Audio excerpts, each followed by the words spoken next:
Yo, what's going on? It's your boy Drin. This is Drin Talks Tuesday. We do this every Tuesday at 8 p.m. And of course, tonight we are talking. Does Kev Samuels have a point? I'm here with my guest, my contributors for tonight, my commentators for tonight. You saw him last week. It's Witmon3y, aka Witnels, aka Nelly Nels. And also, we've had multiple talks, specifically about legacy. Bobby Geeknerdington, aka Robert LaFranc. Of course, we're going to give you guys a second to kind of sign on. I know definitely it didn't click on right away, but what's good, y'all? How's y'all Monday been? Your beginning of the week. What's going on, y'all? Who you asking us? Yeah. Or the people filing in? Mine was intense because I'm a teacher and I'm in the building, and I don't feel safe. That's not what we're talking about today, but I just want to put that out there. Somebody needs to know. You don't feel safe because of COVID? Well, and not necessarily just COVID, but just like COVID in tandem with the caliber of like people who are like in close quarters with people who are supposed to still be wearing masks. Gotcha. And don't want to, but it's fine. It is. Are you guys vaxxed up or not? I am. Vaxxed? Oh man, I gotta get vaxxed. Way to make me feel like the oddball. Y'all both dressed up. I'm in the t-shirt unvaxxed. I feel like a salo. All right. For those of you that are logged on, give a quick shout out, say what up in the chat as we, kind of just give everybody a second to sign on. I saw that they brought down the verdict on. Yes. Yeah, we were going to talk about it. My fault. Oh, okay. My fault. As I guess the quote unquote opening comments. All right, fuck it. Let's start. All right. So first things first, before we even get into tonight's topic, we all know the verdict came down for the Derek Chauvin trial, and all three counts found guilty. Good. I don't think we were all expecting this, but I'm glad it happened, to be honest with you, because normally how this goes down is not guilty. So yeah, I will say I am pretty happy about this, but there's work that still needs to be done. What do you guys feel? Yeah, it's a first step for sure. But I'm just glad they got it right, because I feel like there would have been hell to pay if they didn't. I'll just say that much. Like, Yo, 100%. 100% they would have been hell to pay. Yeah, that's what I thought was going to be the case, to be honest with you. I was actually less than optimistic than probably most people. But it's one of those things where it's like, yeah, it's a victory, but then it also feels like, was a precedent set? Because this was like, we all witnessed it, right? Like, we all saw. That's it couldn't get any more real than this. If you don't get a guilty verdict on all three counts for something like this, with this amount of evidence, with this amount of like just in your face crime committed, then it's like, what would it take to actually get a guilty verdict? So I wonder about, I don't know if this sets a precedent for the future of situations that we see all too often, where it's like, is this going to mean, okay, the next person, next situation like this will get a guilty verdict? Because this now seems like the bar is like, yeah, you need multiple camera angles. You need to see the light leave the person. You got to see 100 people need to witness it. Like, you need to have actual written documentation. Not even 100 people, but like the world. Well, I'm talking about on the scene, and then the world saw all the footage and multiple angles, like just an egregious amount of brutality. And it's like, it's crazy that there was even a thought that there was the possibility that he wouldn't be found guilty. But then him being found guilty is like bare minimum. It's below bare minimum. It's like, would it have been drawn out this long with any other circumstance? And I think I said this on a past podcast or whatever, but it just, to me, it kind of felt like, why are we even going through this? Like, we all seen it, but then I guess the legal aspect of it is that you have to go through it. You have to repeat it. Because to me, like I watch the trial, every now and then as I, pass through the firehouse because they were watching the trial. It was very boring. It wasn't as interesting as, like the OJ trial or something like that. But like the reasoning why I guess they do it is because they have to make sure that they repeat it multiple times. They have to do all this just to set precedents for future. So I'm glad the verdict came as it was, because let's be honest, we all knew he was guilty. Like it is what it is. Yeah, I think what Bobby was saying about like I think it should set precedent. Like we're defining like, nah, this is a murder, or this is what is it, manslaughter? I think I manslaughter. Yeah, he got murder. He got 2nd-degree murder, manslaughter, and I think 3rd-degree murder. Oh, see, that's big. Yeah, and I even heard of like the reasoning behind even giving all those charges is the reason why the DA did that is to give the jurors options, right?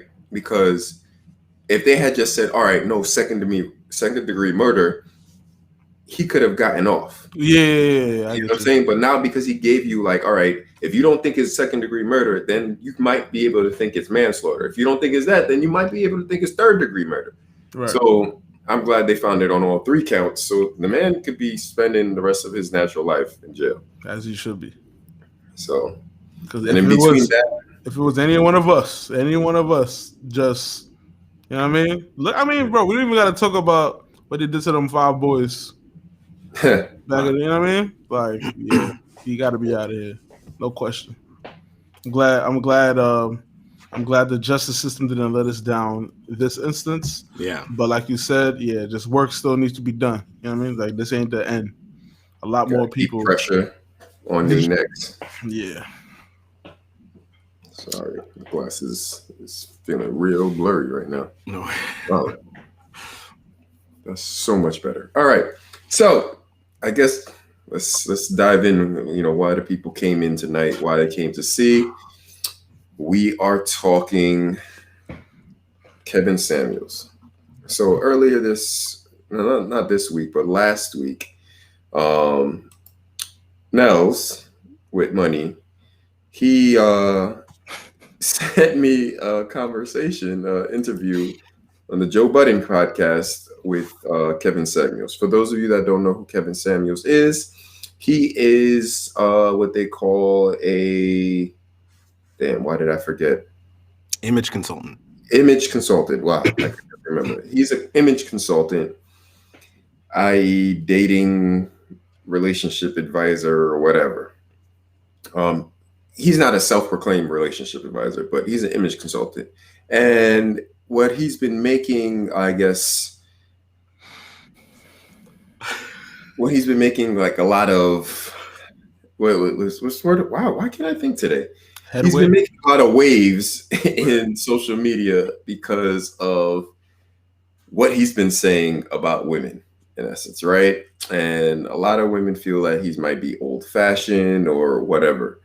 But pretty much in the podcast, he he went deep, right? And this is, if you have actually watched any of his videos, this is nothing new from what he said at all in any other thing. But the fact is that this is actually the first instance that I've actually watched a full interview of him. And then from there on, I went down the rabbit hole and watched a whole bunch of other Kevin Samuels things.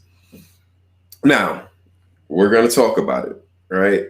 We're going to get into it because what we really want to know is, does Kevin Samuels have a point with what he says? Well, what do you think his point? What do you think the video? How do you? Sorry. Yeah. What did you think about the interview in general? Like, do you think it was a well conducted interview, or were they just geeking at him? Because the Joe Budden podcast is a men's podcast. It's not really for women. They have a large demographic, obviously, but it's just a men's podcast. So, what did you think about the interview itself? All right. So, what I thought about the interview was, I thought it was very interesting. I thought, I'm not going to hold you. I do think Kevin Samuels has a couple of solid points. Dina in the chat says summarize the podcast, I guess, if you can, for those who we're haven't going to do that throughout the episode. Oh, okay. But I think he has a couple of solid points. I think the problem with him is, quote unquote, the delivery, right? And within the podcast, pretty much what he talks about is the dynamic between, male and females, how females are able to, in essence, get away with a lot of things. Whereas if a man did it, it would be an issue. And when he's going on his podcast and he's talking to these women, they are asking him, like, why can't I get a man that is a high earner or has a high earning potential, right? And I believe he uses the term high value man. High value man. There we go. And within that, he pretty much. Did you see somebody laugh? I heard somebody laugh. That's on my end. Okay, yeah, high value man is funny. Yeah, high value man, right? And within that, he asks these women a series of questions to kind of dig and find where their head's at, why they want one of them. From what I noticed, especially in other interviews with him, he is very attentive and he listens very well. And it's not something that he's just, this is what I think, this is what it is. It's like he's asking to kind of get to gauge where your mindset is. And a lot of times when he does that, like, they'll be unsure of why they want the high value man. Or when he goes, all right, you want a high value man, what are you bringing to the table? And it'll be like, oh, like, I have my own business. I do this, I do that. And he's like, all right, what do you look like? And it'll be like, oh, he's like, rate yourself from 1 to 10, and you can't use a 7. Right. And one interview I saw, she said, I rate myself without makeup or whatever. I rate myself as a 5. When I am done up, probably about a 6, 6.5. And he's like, all right. And he was like, how old are you? 35. Do you have any kids? Yes, I have a 13-year-old son. Where's the kid's father? I don't want to talk about him. You don't want to talk about him. I didn't ask you that. I asked you where the kid's father was. He's like, I don't want to talk about him. Okay, fine. So you're 35. You own your own business. You rate yourself as a 5, as 6 at best. And you have a 13-year-old son with a ain't shit father that you don't want to talk about. And you're expecting this high value man to want you to have to deal with a 13-year-old and his ain't shit dad. And he pretty much is like, you're average at best, boo. Like, that's really what it is. And so I think a lot of the problem is, I guess, because he's so real and how he projects it, people have a problem with that. Now, yes, he is kind of old-fashioned. I will give it that. But is there something to being old-fashioned? Wait, but why do you think? Why is that old-fashioned? That's not old-fashioned. Well, I think in context, when you hear what he's professing, because it's part of a larger thing where you can see that he's old-fashioned. But just kind of going to a point you made before about him being real.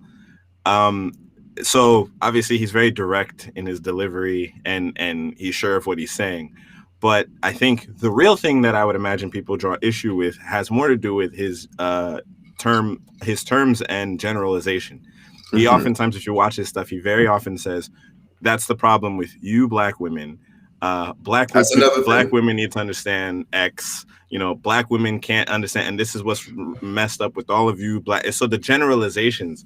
One thing he said in the podcast that stuck with me, but I think that it was kind of an oversimplification because he didn't hark on what I just said, he made a point about how his realness or directness, if it were in another race, a person of another race, specifically a white man, were saying things with the same tone and the same delivery, they'd be celebrated. He cited Simon Cowell, if you remember. Simon Cowell was one of the judges. I saw that one. And Gordon Ramsay from Hell's Kitchen, who these are two men who are very much celebrated for how brash they are. And you know, Gordon Ramsay will call you an effing donkey if you didn't cook something correctly, and Simon Cowell will destroy your dreams of becoming a singer by telling you your voice sounds like broken glass or nails on a chalkboard.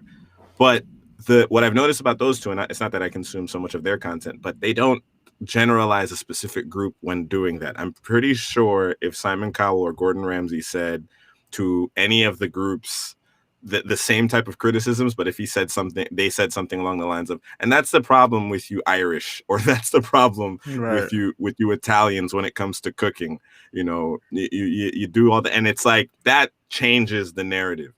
Those generalizations now put you in a place where it's like you've now attacked everybody. Even if they're not even with what you're saying, you've made it a group, and people don't like that.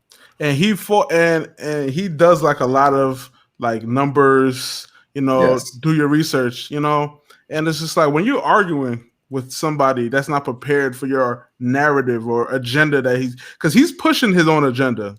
Correct. Like that's the thing I noticed that I didn't like. I hate when people want to push their own agenda, because it doesn't matter what I say to you. You're just going to use whatever I say to justify whatever you want to say. That's that cognitive dissonance. Yeah. So it's like he uses a whole bunch of stats and facts that he found that we don't know is relative or not relative. They can just be numbers. But you're talking to somebody looking for you for advice, and then they're supposed to just take what you say because you said 40% of black women are black. Like, what, bro? Like, what? I don't understand. Well, one of the statistics he mentions is that 10% of men make over $100,000. I have not verified his statistics, and I don't know to what he's referring to specifically. What is the age cutoff, and in what bracket is he talking about? Black men? He's talking about all men. So that's and it doesn't seem like he necessarily narrowed it, but yes, he might as well say 40% of black women. Yeah, and it just don't make sense. But what bothers me, right, is because I agree with the initial principle that he's trying to set. Like if women can say that they don't want no short, broke dude that's bald or whatever, men should be able to say the same thing, right? Or whatever, or neither should say neither, whatever. If that's the argument, whatever. But the way he was going about it just disappointed me a lot, because he seems so, he's older, he seems mad educated, and it was just like, yo, bro, you're just another troll, just talking nice. And it disappointed me a lot. So one thing again, and this is why once you gave me the podcast and I listened to it and I'm like, wow, this is very interesting, whatever. I had to now go back and listen to other things, right? Because in that same podcast, he says, I say the same. I have 3 years of me coming at men also, like, so I was like, all right, let me actually see this. And in essence, he does. So I will give him this, that he's an equal opportunity, getter in essence. Like he comes at men also, like he literally... Wait, what? Because I mentioned the short broke dudes and the bald dudes too. Women don't want those things. No, that's tough. That's Steph. Steph ain't broke. Steph ain't broke though. So yeah, exactly. So I don't know what he's talking about. Steph out here fronting up for the camera, but it's cool. But, yeah. So he says the initial same thing for men also. Like, men, you can't expect to get a above average woman or 8 or 9 or 10 and you're broke and lazy. Like, it's not gonna happen. I agree with that. You have to work your tail off. And he says it. He's like, you gotta, yes, you might have a 9 to 5, but then on the weekends, you're supposed to be getting a side job to build your earning potential up. Like, you have to get it up there. And if you want these things, but a lot of times what happens is people are lazy and they don't want to do the work. And I think that's a big thing with him, I guess, in talking about women's weight also, right? Because that's a big thing women always get at, because he be calling women linebackers. Yo, well, he said one girl looked like Emmett Smith. He said one girl, he called her a linebacker, and she was just like, I'm not a linebacker. And he was like, woman, you are weighed like a linebacker. And then he went online and looked up Lawrence Taylor's weight. And he said, he is 4 inches taller than you, and y'all the same weight. My thing is, you didn't have to do that. You trolling, like you just trying to, and I hate. Off polite at first. No, bro, he's just saying it without cursing. Thank you. That doesn't mean anything. Like it doesn't fool me. He starts cursing after a while. But it's disingenuous to say that he's coming off polite when his immediate tone is condescending from the very beginning of the conversation. Because essentially he's like, regale me with what you think. And you know, to speak to your initial question, does he have a point? I believe that he does have a point. And I think ultimately his point and his whole premise is supposed to be to address people with what I feel like are delusions of grandeur. His approach to it is obviously the thing that's up for debate that is going to determine whether or not you love him or hate him. But it's one of those things where I did see that same one with the girl who was 13-year-old son, and she wants somebody who makes 6 figures, one of the cases. And then he was like, boo, you're average at best. But to hear her talk about it, and he asked her directly, what is it that you have to offer?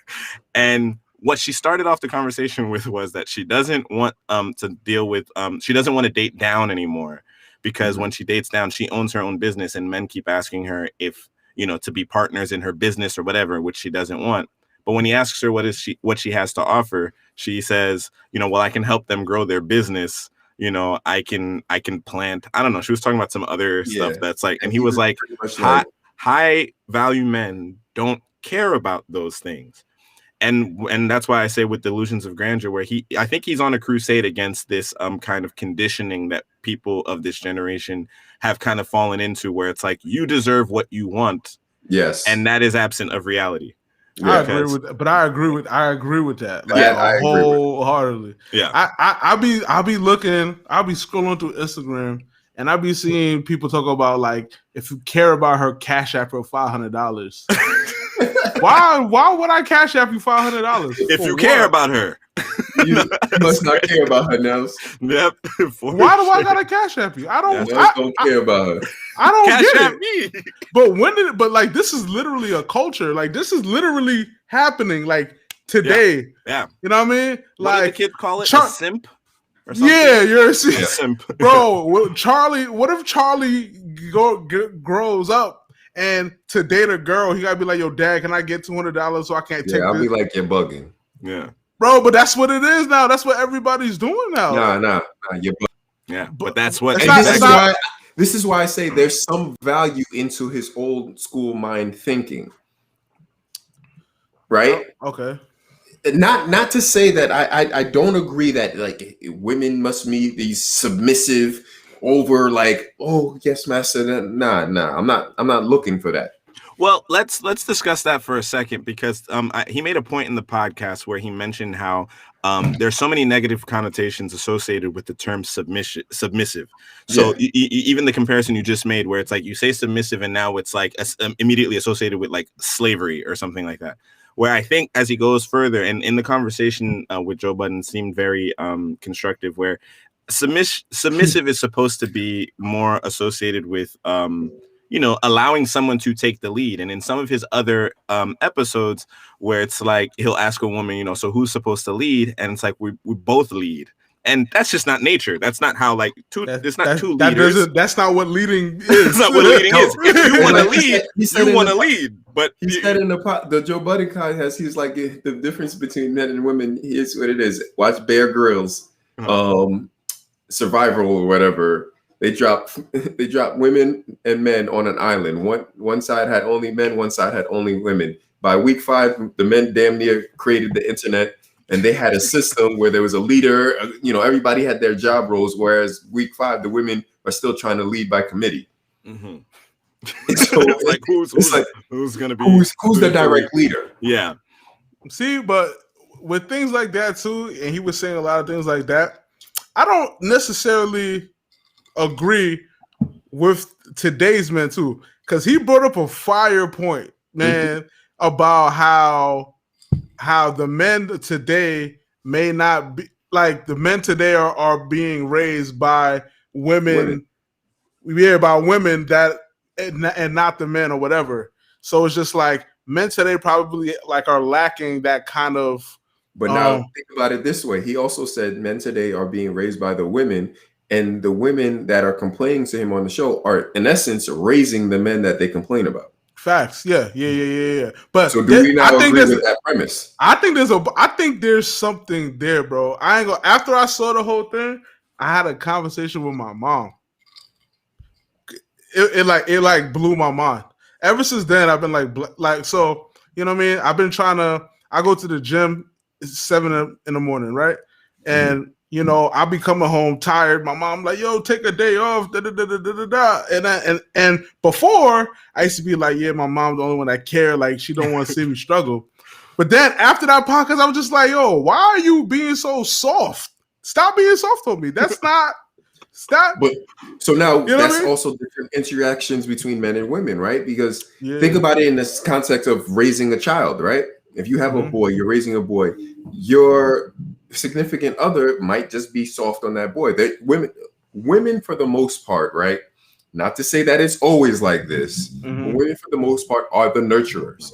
That is their job, to nurture, right? So they're going to be the more caring. Of course, they carried the child for 10 months. Like you have a bond with that child. Right. Whereas the father, for the most part, is supposed to prepare that child for the real world. Right. There's going to be certain things that I'm not going to do. I have to prepare that child, that boy, for the real world. So yeah, there's going to be certain things that I'm going to do with that child as far as discipline or whatever that mom's not going to agree with. Well, but there's also the issue of two things going on simultaneously. And that is the boys are being raised in a more soft approach, but then the girls are being raised to fend for themselves. The girls are getting discussions about do not rely on a man. Don't this, don't that. So when girls, when they tend to grow up with that mindset, and he makes the point in the podcast regarding this celebration of independent women and powerful women. There's kind of this fractured mentality that exists where it's like you have to be independent, you have to be strong, you have to be able to do this and that on your own. But then there's also this expectation of what kind of man you're supposed to be with, who is the kind of man who's supposed to be able to take care of you, this, that, and the third. Yep. So it's like the issue is now you're raising women who are not necessarily in a position to allow a man to take care of them if they are in that position. And then you're raising less men who are in a position to take care of women because of how soft you're raising your boys. So like it's a war on all fronts. It's very unfortunate. And it's and me, when I heard that and I thought about it, I'm just like, it has to be, or we have to take or acknowledge the accountability of men not being present. So what bugs me about him is like you talking to women all crazy when it's just like, yo, bro, it's not totally their fault that they gotta do this by themselves, raise this man that's less for their daughters, but then our fathers and our grandfathers or whatever was doing whatever and whoever and wasn't there and couldn't keep a home together and whatever like that. On the podcast, he didn't talk about that nearly enough. And that's why his whole thing or the interview just came off as trolling to me, because it's just like when you know those facts, even though what you're saying isn't totally false, but being a person that grew up with a single mom. Yeah, it's like you should know not that you should have better insight, especially being that the knowledge that you have. The only thing I will say with him is it's a little biased, right? Because like I said, he was a person that grew up with a single mom, but he also himself said, yes, I grew up with a single mom, but when I grew up also, I had black teachers. I had black men around me. That's another thing I didn't notice. That's tough. To kind of rear me. So I always had, like, my principal was black. I always had men in positions of leadership and power to kind of shape me and grow. Like, if I was ever doing something, they would redirect me and correct me. How many black male teachers you had, Andy? I can't zero. It's zero. The only person, Mr. Woodbury. Mr. Woodbury's the only black. Exactly. That was it. That's tough. He said that to me, and I'm like, damn, that's tough. I mean, bro, luckily we grew up where, you know, we had our dads and we went to church, so we had like male figures around and all that stuff. Conversation with Steven yesterday, and I was like, yo, it's crazy because we were also talking about this whole situation with Kevin Samuels and stuff like that. But I'm like, you know what? We are very fortunate. And then the thing that I said at, you know, my godfather's 60th birthday is very true. I'm like, you know, my godfather meant a lot to me because, you know, I pretty much break that preference of my godfather meant a lot to me because when my dad wasn't there, he stepped up. And I thank my parents for putting me in, you know, having the group of friends that they had because everybody was there. I never felt yes, of course, I felt that lack of my father not being there, but I never felt a lack of men not being there because I knew if anything was wrong, Whitnell's dad was there. If anything was wrong, my godfather was there. If anything was wrong, Christian Five's dad was there. Like there was always a group of men. Gary was there. There was always a group of men around that will share. And if something, if I was ever in a bind or something needed to be corrected, they correct me right then and there. So I think he was fortunate to have that, but now he's kind of placating, like you guys said, he's placating and kind of trolling in that aspect. Theater, because at the end of the day, this is still a business for him, and he does have to get views. And I think the thing is that people are less inclined to agree with someone in any capacity when they're doing something that, like, fundamentally they don't agree with. I don't agree with the like deprecating of black women and in any way, right? Because once you do that and then you generalize it so much, because if he reduced it to the women who call in, right? It's like if he's saying, you know, that's the issue with so many, you know, women in my audience or whatever the case is, that's easier to digest. But this generalization with the, you know, you black women, and, you know, if any other race were doing that, imagine he was like, you know, Kevin Samuels was like a Latino man or a white man or whatever, saying the same thing. It's like that doesn't make it better to make this generalization regarding black women, and then not in the same conversation address, like, other, like what Whitnell was saying, where it's like he, in that podcast, he didn't mention, he didn't make enough points regarding men's perspective as well. Like he said that he's spoken about that for 3 years early on in his career, but I didn't hear in that conversation what it was. I would have to go back and look at his catalog. So I don't actually know the validity of that statement, but that's also, so I also went back and I looked at of course, and he said it too. He was like, yeah, I did the clickbait, and he put Tommy Lauren has something to teach black women, right? No, okay, yeah. Oh my gosh. You know, I'm working and I'm listening to all this. So he pretty much, Tommy Warren, I guess a couple of months ago, I don't know when this was, but she had posted something of like things that men need, right? You know, I think it was like value, set appointments, all type of shit, right? On how to approach women of high value women or whatever, right? And he was pretty much like, yeah, see, black women, you see what she's talking about, da da da. And then he posted another video of her, which I guess happened 4 days later after she made that Instagram live post of her pretty much kind of recanting what she said. Like, I didn't mean to say it, like, it was not all men and blah, blah, blah. Like, I meant to say for the boys who are trying to be men or boys who are acting like men, this is what you have to do, da, da, da, da. And she was like, you see? He was like, you see what happens? Like, I guess he had a colorism podcast earlier before that. And he was saying like how people, it's not about what color you are. It's about your attitude, right? And it's the attitude that's the biggest thing that turn men off. It has nothing to do with whether you're black, white, because he was like, you see, this white woman came up with a full-on attitude, and then all of a sudden they drug her through the mud, and now she's recanting a lot of her shit. But do you agree with that? You agree with that statement? Do you what? That is his attitude? Yeah. Black men don't like the attitude. You think that's true? That black men don't like attitude? Or that I don't think men like attitude, to be honest.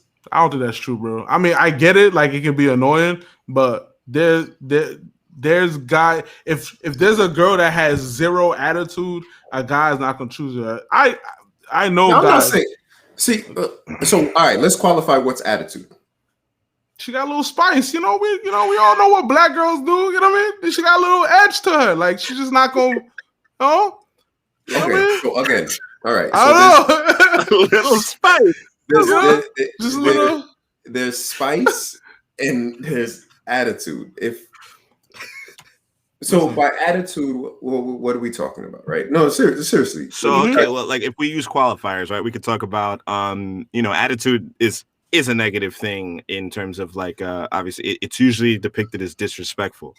It's usually condescending. It's usually uncooperative, and it's usually it saps joy. What's a joy kill, right? So now let me ask you this: if a woman's talking to you, right, and all of a sudden she's talking to you straight, direct, right, not giving a shit about feelings, nothing. She's just hitting you directly straight, like, yo, Nels, I don't like that beard. You gotta shave that beard right now. Are you tolerating it? Are you good with that? I don't care how she told me. I'm just not shaving my beard. I mean, yeah. Are we talking about how we feel about the fact that she said it, or what our responses going to be? Okay, put it this way: if a woman talks to you, how Kevin Samuels talks to these women, are you tolerating it? Nah, she can't disrespect. Yeah. That's attitude. No, yeah, okay. He's got and that's just the company you keep, because that's with men or women. I thought the point we were talking about before regarding what he was saying, where it's not about like color, it's about your attitude. I think that negates the idea that people automatically assume and associate an attitude with black women. So you don't necessarily have to have an attitude, because obviously Tommy Lahren had to display her attitude for them to drag this white woman. Yeah. But you can look at a black woman. Oftentimes, I saw this thing on Instagram not too long ago where they automatically assume a black woman. They automatically assume this girl was asking these guys, these young these boys, about, okay, which do they prefer? Do they prefer black girls or white girls? And then the guys, a lot of them were saying white girls. And then when they asked them why, because obviously you can live in a day and age, you could prefer whatever you prefer. But when they asked them why, they were saying like, because black girls got an attitude, like white girls, I don't know, they just softer. Bro, those are softer kids in high school. But no, because grown ass men say the same thing. They say the same thing. That's not true though. I'm not gonna say grown ass men. Grown ass males say the same thing. There's a lot of conditioning for that, and I'm not saying that's the vast majority. I'm simply saying if you get some insight as to the whys, because them saying that, I mean, it is what it is. That can change over time, but their answer for why is based off of their perception, because it's not because they're saying that they're physically more attractive. They're referring to this idea that black women are more. Have more attitude, or angrier, or have an issue, and you're immediately associating that simply by their race. And this is young black kids that they're talking to. Where do you get that idea from? So Kevin Samuels making that point where it's like, it's not about your race, it's not about your color, it's about your attitude. What does it say if they associate an attitude with you before you've even had an opportunity to demonstrate?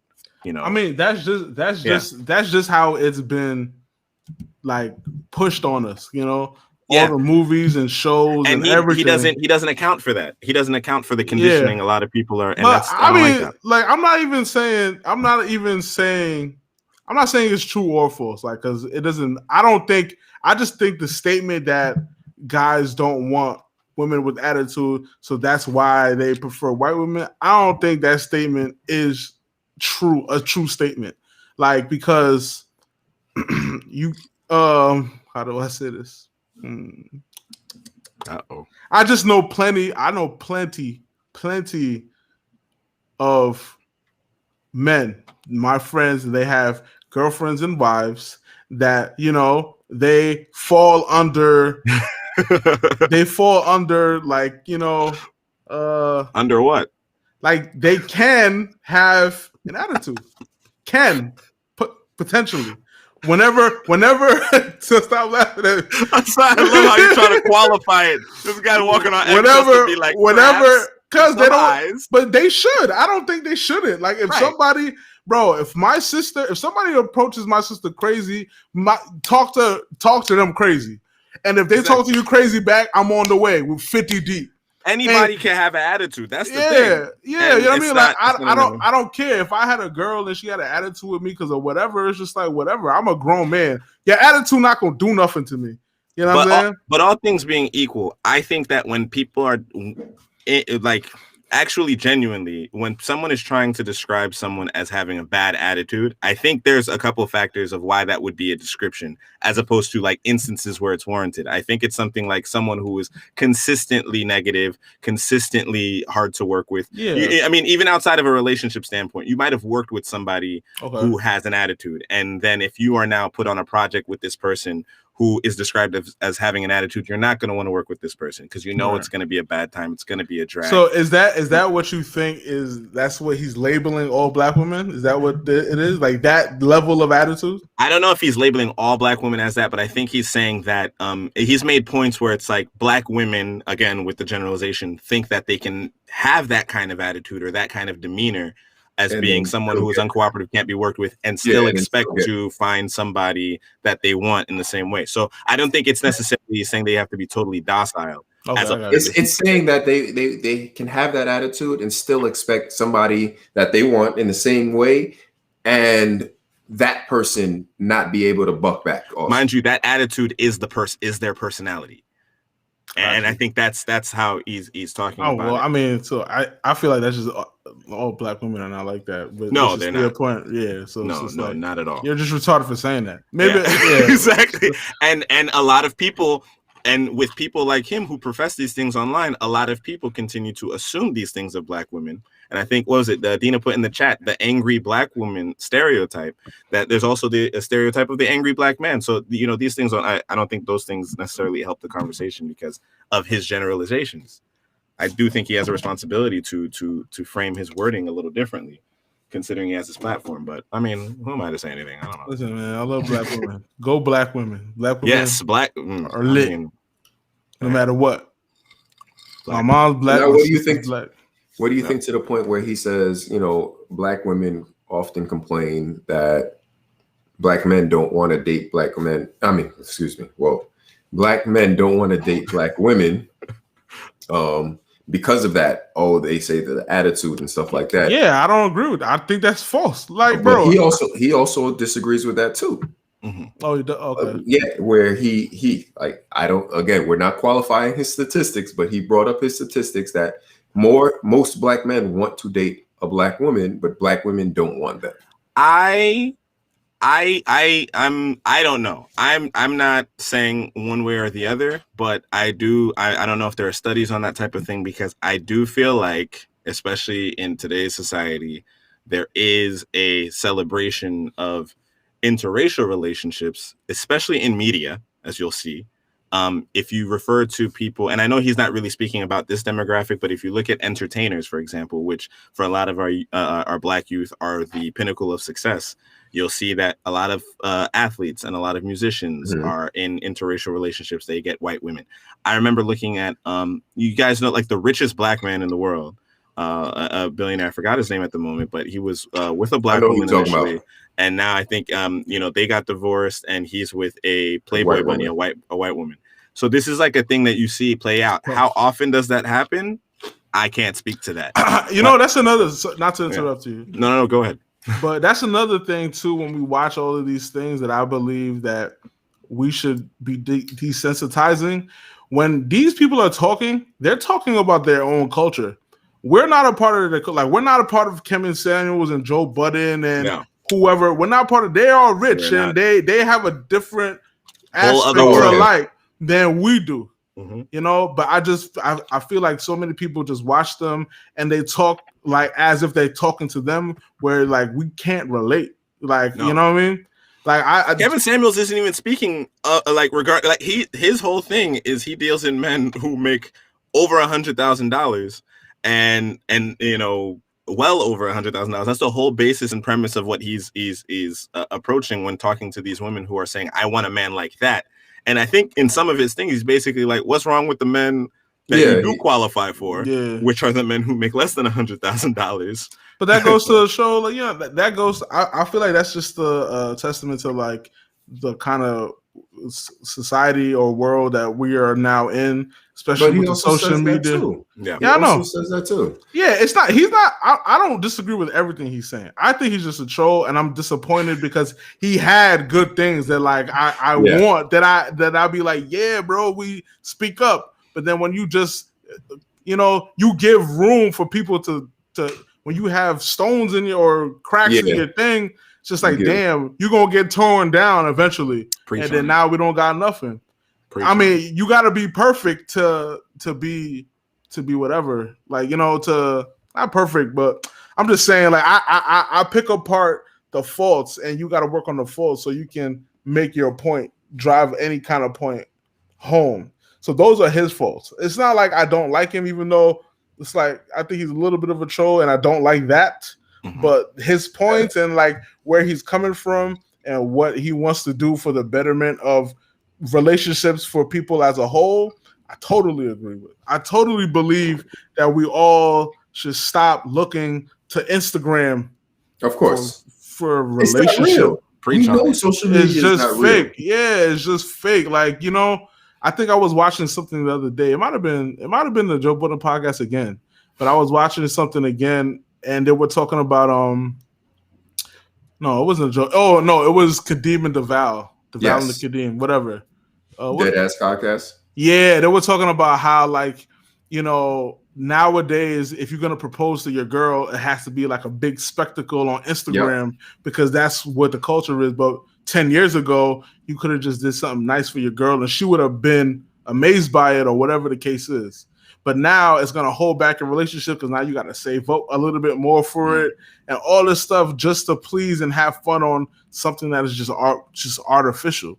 And that's just the world we live in. And I mean, we're older and we're the last of the generation to come from before that. You know what I'm saying? Like the generation right after us is just deep in social media. Like I know people that just only date on social media. And I think they're like 4 years younger than me. And my son living his best life too. Like living his best life. But it's only from people that he met on social media. It's different from how when we were 27 and 25 and we was at the club every night. Like think about how many people go to the club like Thursday, Friday, Saturday. That's not even a thing anymore. We just live in a different time. From like Monday to you know what I'm saying? It's just we're just in a way different time. Everybody wants to go away and be going to vacation as like a second date. Like this shit is wild. Like it's the wild west. You can't adjust expectations according to that because it's just outlandish. It's insane. Like a second date and you're going on a vacation. That is, I mean, if that's the new standard, I don't know. I don't relate. I don't know. It's just I don't relate. And I can't. I gotta stick to my old head. Like, nah, that's trash. I gotta be an old head, an old Haitian. Like, nah, that's not it. Sharissa said in the chat, I was watching a show and this young couple planning for their wedding only wanted to pick backdrops / good shots that were going to be good for the gram. So when they were planning their wedding, they were looking to see how photogenic it would be for Instagram. Like that was the factor for determining what their wedding was going to look like. Right. That's insane. That's also a good point by Dina. What Dina just said. Yeah, it's also disappointing in which a culture to watch another black man drag out black queens. Absolutely. And even if he frames it under the idea of constructive criticism to help them to unless I got the comments on the bottom, you lit. Yeah. I just beat that. My fault, bro. You lit. I'm trying.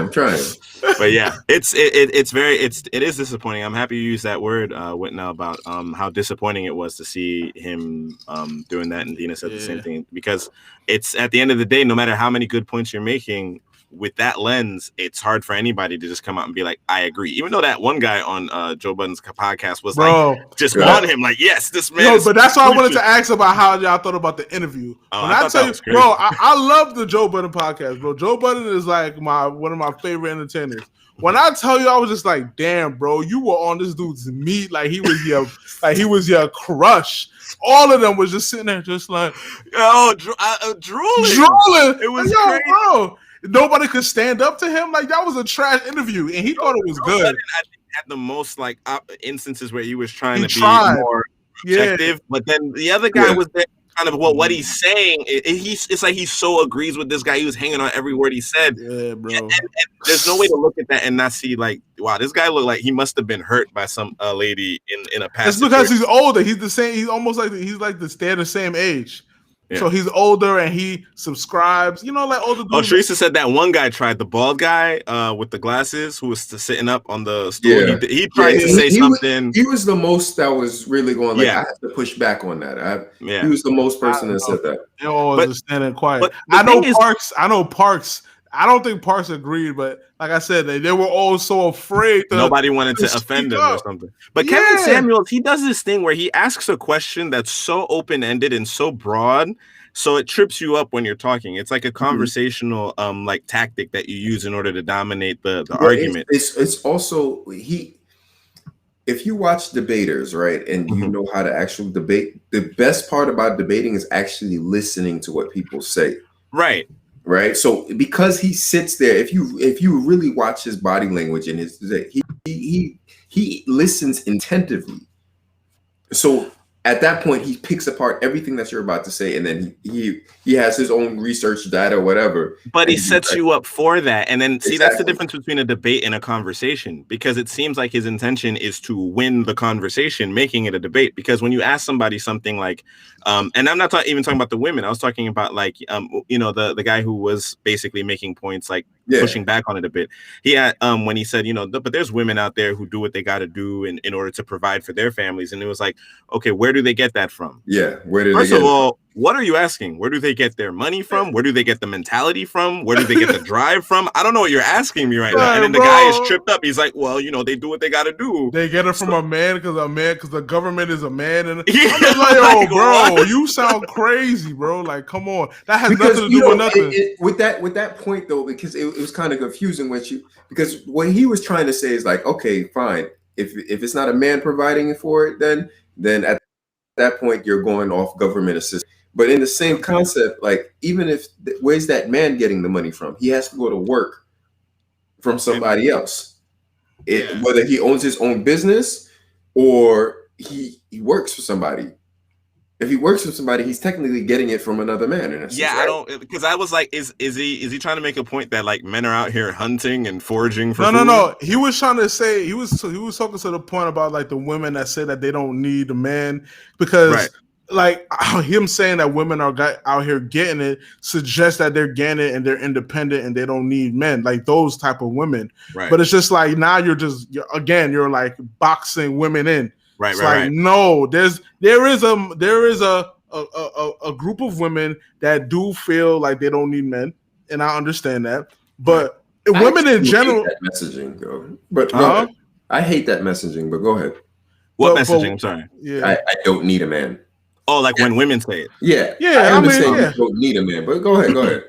Right. But as a general to say, women are not getting it, they're not killing it in business or whatever, and they just want to damn, it's gonna be 9. They want somebody to just keep up, and that's irrational for them. Like, no, that's not irrational. Yeah. You know, they are getting it. And for him to say, but you still need a man, just to drive that point to dismiss the fact that they're getting it, it's trash. You know what I mean? Like, I saw right through that. Right through that. Yeah. No, but I think the messaging regarding like women saying that they don't need a man, you also got to go back to the conditioning. Give me one quick second. Oh, no doubt.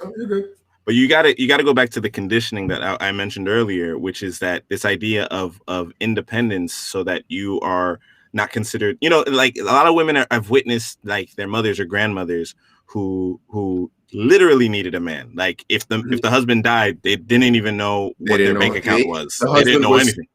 was the provider. That's what it was. Was the sole provider as well. They didn't even have a mind for what their financial, future looked like. They didn't know what the books were. And there's still people like that in that position today. And I think that a lot of women who might have witnessed that are like, well, I don't want to be in that position. Why should I be dependent on a man for my survival? And also at the opportunities at that time was women.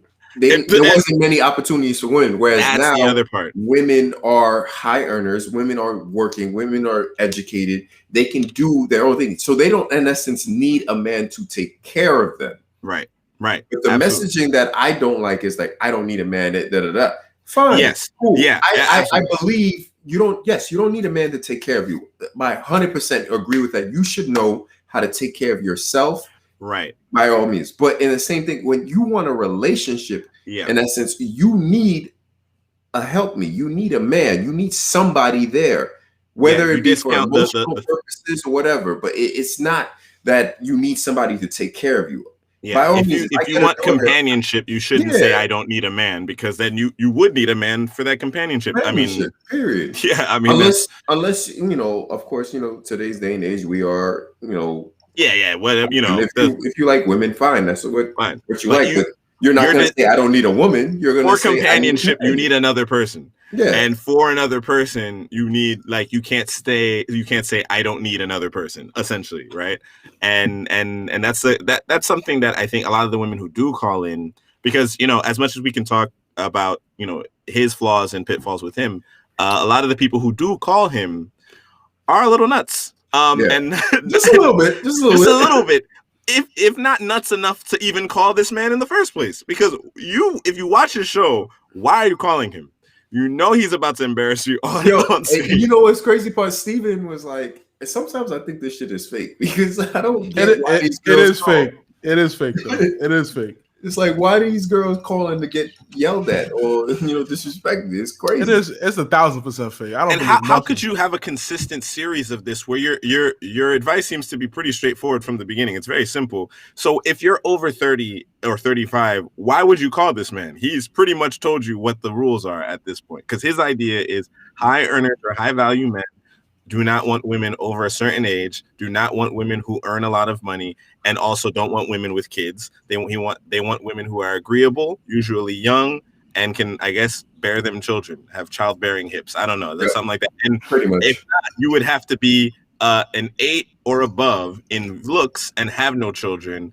And every one of them, and that's why I say all of them are a little nuts, and there's delusions of grandeur, because, and Teresa said it in the chat, everyone feels like they are the exception. So that's why they rate themselves a bit higher. And, not to judge people, but, objectively, there are traditional standards of beauty. And beauty is subjective, obviously. His standard is off. I think, to me, because he said that he rates Beyonce as an 8, Kelly Rowland as a 9. No, it wasn't an 8. Yes, Beyonce was 8. And Rihanna is a 10. He said Rihanna? He said Rihanna's a 10. Rihanna's a 12. Rihanna's definitely a 10. But you believe that, or you guys find that order consistent? Yes. Rihanna's 10. Yes.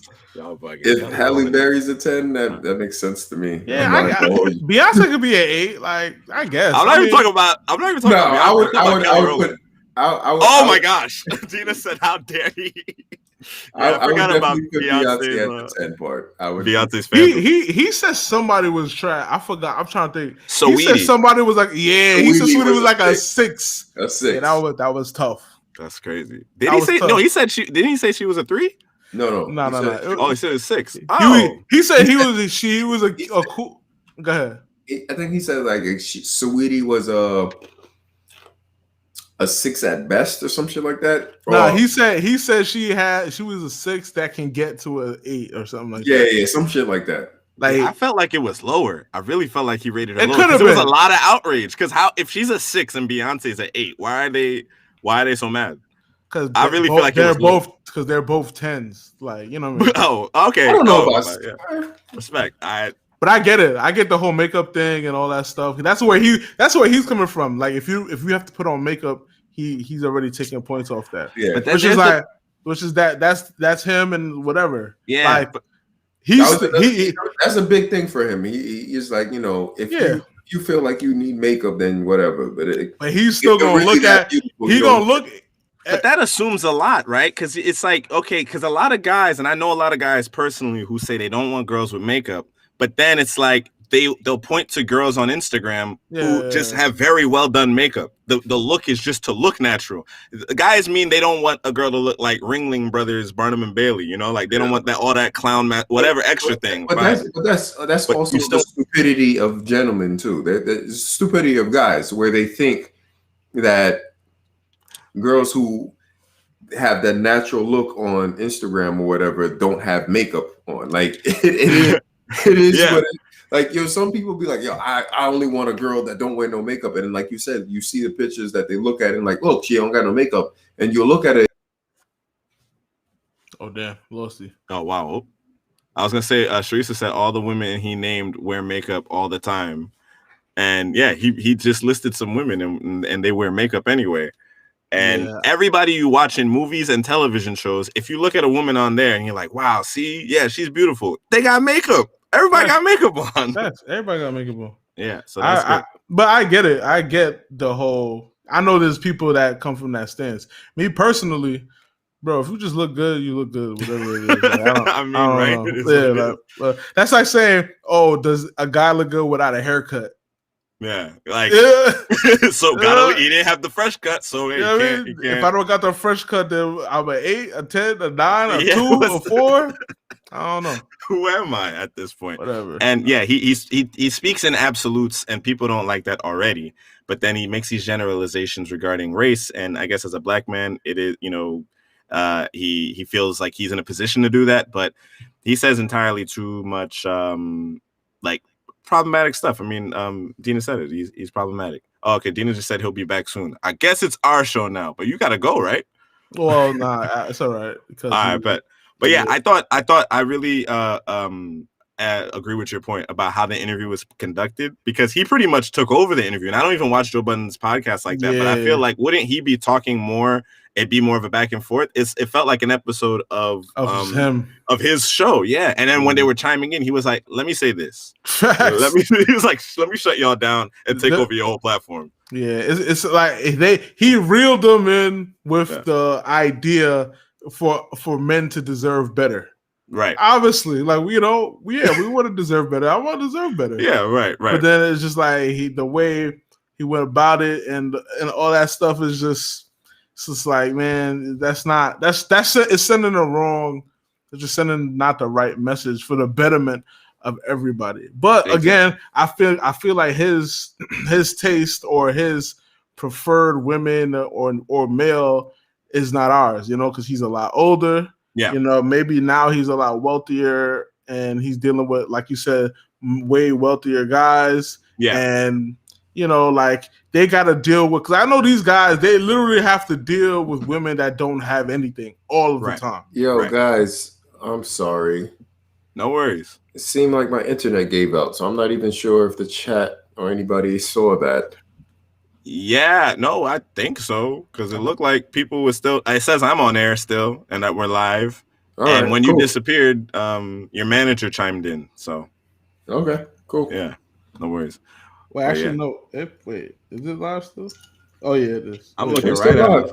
Yep. Yeah, it says 1 hour and 3 minutes, so it never stopped. Yeah, see, we were out here carrying the show right now. Nah, you got. I came back when you were talking. Yeah, I'm just trying, man. I'm just doing my best, man. You don't want dead air. That's part of the problem. But he made a great point regarding his whole, you know, Kevin Samuels' whole approach is not necessarily helping the cause that he professes to, or it seems like he professes to want to make happen, because he's trying to, you know, better people's, I guess, ideas or perspectives on dating, what it is you can get. Because he said that in the podcast, right? He's like, I don't care what you want. I'm trying to tell you what you can get.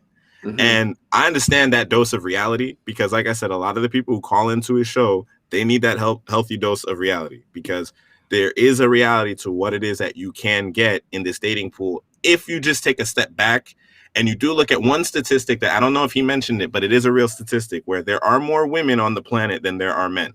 Oh, yeah. Right. So all things being equal, imagine that all women and all men just like decided, okay, hey, whatever standards, who cares? We just got to match off. We just got to pair off. There's gonna be a lot of women who are not gonna get paired off with a man simply by how math works, right? That's fair to say. Mm-hmm. So what he says, his larger point with his statistics, which I don't know how legitimate they are, but okay, if 10% of men make $100,000 or more, and a woman goes on his show and says that at minimum a man has to make $100,000 for her to even consider him seriously for a future, for marriage and all that stuff, he basically lets them know that the reality is that already you're dealing with a smaller like a smaller number of men. Mm-hmm. Now you are saying 9 out of 10 men you won't even consider, and you don't necessarily have what that 10% of men are looking for. Yeah. And that is based off of your own perception of yourself and your own value. You need to take a good hard look in the mirror and say to yourself, am I worth that? Do I have to offer what that particular type of man is looking for? And there's no way to say that without sounding harsh, but he sounds harsher than you need to be. But let me say this, right? No. I don't think that's necessarily a bad thing, technically. What he's saying? Well, just the idea, like I don't think that part I actually agree with, because that's just math. Well, yeah, I know it's true, but like women are allowed, or anybody is allowed to want whoever they want and live the life they want to live, right? Right. You just have to accept whatever you can get. Yeah. Not what you can get. Not what you can get. You gotta accept whatever comes with whatever your decision. But I think that's also what he's saying too, is that men are more practical in themselves, right? Right. They'll if a man will self-evaluate and be like, all right, I'm a 6. If I'm punching above my weight and I bag a 10. I know that this 10 is probably not sustainable. And if that 10 breaks up with me or whatever, it's just a nice little one night stand, I'm not going to be like, nah, from now on, all I go after is 10s. Okay, let me say this. I don't think that men subscribe to that rating system of themselves per se. I just don't think it works the same. Like a man can find a girl and they don't necessarily care to an extent. Like, okay, let's just say having sex, right? Mm-hmm. Men have probably a lesser standard than women of who they sleep with, because typically a nigga is just gonna sleep with anybody. And he makes that point too. Kevin Samuels agrees with that point. Mm-hmm. But when it comes to marriage, you know what I mean? A man is always gonna marry the standard of the girl that he wants to. I don't believe that he wants or whatever. I don't believe that men typically decide any of those decisions based on themselves because they can always get a woman, or it's easier to get women for men than it is for women. You know what I mean? That's why I say it's just like, I don't think it works the same. But I don't think a guy is like saying, yo, I'm a 5, I can get her and her and her and her and her. A guy can fall into a relationship easily. I think within reason. Hold on. So what you're saying, right? Rebecca believed, right? Men can find women, find anyone, right? Right. It's women that have a hard time finding. Harder time finding. Is it because a man can find anyone, or is it because a man will realistically go, all right, you know what? This is what I'm into, or this is what I can do, and this is what I'll go find. Whereas a woman will be like, no, I need this person to have this. Where for the most part, men are really going like, I need this woman to have this. For the most part, men are really just going like, yo, Dre, is she my friend? Is she cool? Is she cool? Is she gonna hold me down? That's it. Let's go. Dre, there's so many facts to this, bro. Like I said, men can find women any kind of way. Even if they marry her, they gonna cheat. Even if they're not making them happy. Sorry. They're gonna get to the next one, and even if they cheat, they're gonna cheat on the one that they cheat. Like they got them all over the place. The ones at church, the ones at work, the ones at the club. Bro, it's not. So then, what you're telling me is it's different criteria. That's what I'm saying. No. Yeah, because you said even if I marry this one and this is not what I want, I'm gonna go cheat. I'm gonna go do this to find what I need. So there's different criteria. Whereas a woman, for the most part, she's looking for every need to be satisfied in that one individual. So of course, yes, that's gonna be harder to find. Whereas a man goes like, you know what, this is what I need for this as my wife. If I need something else, I'll just go find it somewhere else and have somebody else fulfill that need. I think is it a need fulfillment, or is it just like that's with just a man for the most part? What I believe. For a man, for the most part, if it's a need fulfillment, they'll just go find it somewhere else. Now, what makes it for a grown-ass male, it's a need fulfillment. They find it somewhere else. So that's why it just seems like a man can find a woman wherever because I'm just gonna go do what I want. It's because they have the option, bro. That's what it is.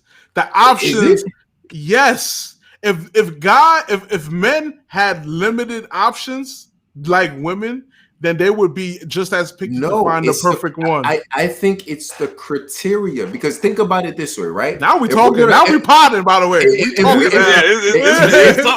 If we're really talking, right? If we're really talking, right? Especially in today's day and age where everything's all about equality, women got options too. Women got options too. Now, do they choose to work on those options? Do they choose to go after those options? No, because they want everything in one whole package. Whereas if we really talk, right? If a woman was like, yo, you know what? I'm gonna be like how these niggas is doing me, right? I'm gonna have this man for this one. What's that Spike Lee? She's gotta have it. She had one man for a certain thing. She had another man for another thing. If women was really out here doing that on a basis, and not to say that they're not, women got options. If anybody that has options, it's women that got options. Because are we just talking about marriage? Wait. Women have options to sleep with. If we really get into it, women have the option to say no all the time, right? As a man, you are getting rejected multiple times over. But if you're talking about sex, bro. You're only talking about sex. No, I'm not talking about sex, because you can be like, hey, shorty, can I go on a date? And she can say no. As a man, you get shut down for dates more often than women do. Right? Women have that power to shut you down for a date. I'm not even talking about sex. I think it's to Whitnell's point where he mentioned about, like, you know, the options. I think role reversal, because they're looking for optimum opportunity. Yeah. We're not looking for optimal because we have all the options. I mean, like, pretty much. That's what I'm saying. We got it all, so I don't gotta look for the perfect. But there's validity to what you're saying as well, and that's why, you know, really, this is really, you know, I wish this part of the podcast was earlier too, because this is like there's something to be said about how adjusting expectation, because women could go with, I guess, whoever it is that is approaching them at that point, but then it's like, I don't know, it's tough. There's layers to it, because but I still feel like, we got to be really specific. Are you talking about a relationship, like someone to go get married to, or sex? And if you look at the chat real quick, there's a point in there. I think Kevin Samuels even says that women control access to sex and men control access to relationships, which is a very interesting point, because at that point, then it's like, okay, what people are looking for. He's dealing mainly with the standard of marriage. Marriage is the standard for a relationship, a successful getting together, because at that point, anybody can sleep with anybody. Any of these women, you know, he's had women on the show. He said it in the podcast. Women will tell him that they mess around with high value men all the time. Because the same way where it's like you have someone like Jay-Z who was with Beyonce and he stepped out on her with, I don't even know who. Right, some nobody, basically, right? So and listen to how crazy that sounds. Right? She's a nobody. She's a nobody to Jay-Z. Like, think about how crazy that sounds. Hey, Jay-Z stepped out on with a nobody. Like, she can be the baddest joint ever. You think Jay-Z is fucking a 6? For real? She's probably one of the bad. Yo, it could be Rihanna. Like, who knows, bro? Or maybe it. But here's the thing: it also could have been a 6 because in the end, exactly. Exactly. The spectrum is unlimited, and that's unfortunate. That's all I'm saying. That's the unfortunate. That's crazy. It could have been. It could have been anybody. It's a hard situation. It's a hard situation. I just don't believe women don't have options. I think everybody has options. I think they got options. Women have options. I think it's just more of who we want. Like if I say I want Halle Berry and that's it, then yeah, I'm gonna have no options. Okay, yes, I get what you're saying. You limit your own options I get by that perspective. And that goes to his larger point about if you're only dealing with 1 out of 9 men, you only want to deal with 1 out of 9 men. You've limited your options even further, for sure. Like because women already have limited options because of just like statistics, the number of men in today's society. I'm speak. In today's society, women are looking at again high value men, right? They're looking at the high earners. I want this. I want all these boxes checked. And in the same respect, men are doing the same thing. Where we're going, hey, I want a wife that's submissive. I want her to do this. I want her to cook. I want her to clean. I want her to make sure her nails and makeup are done. Or I want her to have that whole package. We limit our own damn selves. Yeah, it's not realistic. It's not. As much as I would love for my wife to wake up and be in a thong all damn day, that shit don't make no sense. It's not happening. Yeah, it's not happening.